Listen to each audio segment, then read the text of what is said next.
بۆ ڕایگەشتی و گەلی کورد لە هەر کوێ بن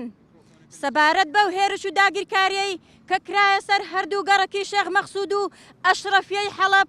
لەلایەن سوپای ڕاگوزەری سووریا و حکوومەتە بێمەبدەئەکەی دەستی تورکیا و هێزە چەتە تیرۆریستەکان لەو کاتەدا گەلی ئێمە لە ڕۆژ ئاوای کوردستان و حەڵەب خوێنی لێدەچۆڕێ و لە بەرگریەکی بێوێنەدا جێی شەرمەزاریە کە مەلامەسهەر دوور لە هەموو بەهایەکی ئەخلاقی و نەتەوەی و دینی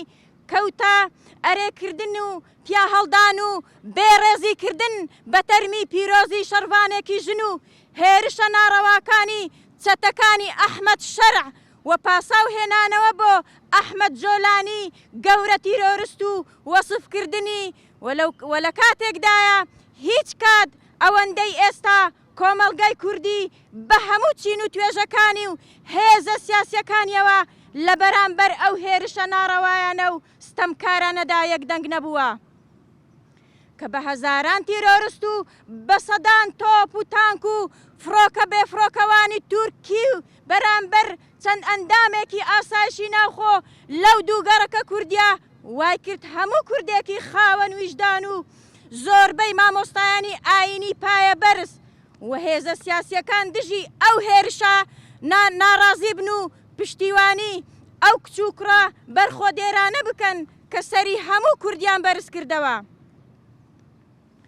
بەڵام دیارە مەلامەسهەرەکان زۆر بەوە دڵگران بوون چاوەڕێ بوون ئەشرەفیە و شێخ مەخسوود وەکو شەنگال کچوژنەکانیان بکەونە دەستی تیرۆریستان بۆیە دەبێت کار بکرێ بۆ وەستاندنی ئەو جۆرە کەسانە و هەروەها مەلامەسهەر لە شەخسی ژندا سوکایەتی بە هەموو پیرۆزیەکان و گەلی کورد و وڵات و نیشتیمان کردووە و لێرەوە پشگیری خوشک و براکانمان دەکەین لە ڕۆژهەڵاتی کوردستان کە درێژە پێدەری شۆڕشی ژن ژیان ئازادین لە ڕۆژهەڵات ئێمە وەک چالاکوانان و ڕۆشنبیران و هاوڵاتیانی دەڤەری ڕاپەڕین بە هەموو جۆرێک مەلامەسهەر و ئەمسالەکانی شەرمەزار دەکەین بژی کورد بژی کوردستان بژی بەرخودانی ڕۆژئاوا بژی بەرخودانی ڕۆژئاوا